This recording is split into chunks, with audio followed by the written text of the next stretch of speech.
समुद्र से उत्पन्न होने वाले चक्रवात या साइक्लोन को हैरिकेन कहा जाता है और यह इतना बड़ा और भयानक होता है कि समुद्र का लाखों लीटर पानी अपने साथ लेकर चलता है। आज तक का सबसे विनाशकारी हैरिकेन कैटरीना था, जो अमेरिका में 2025 में आया था, जिसने उस वक्त 225 अगस्त 2017 में गल्फ ऑफ मेक्सिको में उत्पन्न हुआ और अमेरिका के टेक्सास स्टेट को हिट करने वाला हैरिकेन कैटरीना की तरह ही बहुत विनाशकारी था।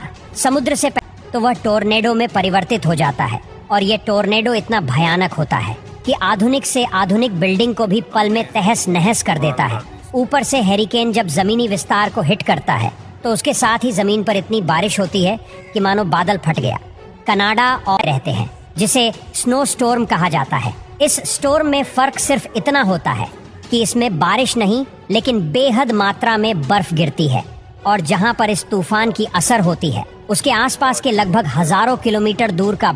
लेकिन दोस्तों, ये सारे स्टॉर्म के मूल में तो एक ही बात होती है कि यह सारे चक्रवात होते हैं और इन सभी चक्रवात के 3 भाग होते हैं। एक तो होता है इन चक्रवातों की वोल, दूसरा उसके मध्य का या बीच का भाग और तीसरा अगर आप उसके आसपास हेलीकॉप्टर से भी जाओ तो भी इसकी असर इतने किलोमीटर दूर तक होती है कि वो हेलीकॉप्टर को भी नुकसान करेगा।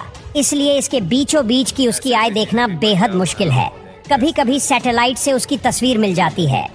दोस्तों, आपको यह जानकर हैरानी होगी कि और उसके आसपास 250 किलोमीटर पर की रफ्तार से हवा बहती है। उसके मध्य का बीच का या सेंटर का भाग बहुत ही शांत होता है और उसके बीचों बीच सेंटर में शून्य अवकाश होता है। अगर कोई इंसान किसी तरह से टूटा दिखाई देगा, ना कोई आवाज, ना कोई हवा और एकदम शून्य अवकाश।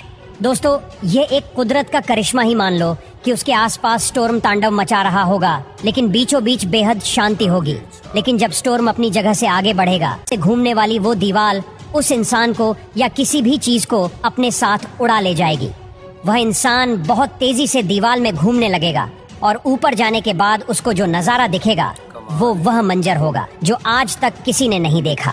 वह होगी इस भयानक स्टॉर्म की आई, बेहद खूबसूरत लेकिन बहुत ही भयंकर, और वह इंसान मारा जाएगा क्योंकि स्टॉर्म इतना भयानक होता है कि उसके सेंटर का नजारा देखने वाला इंसान लगभग जिंदा नहीं बचता।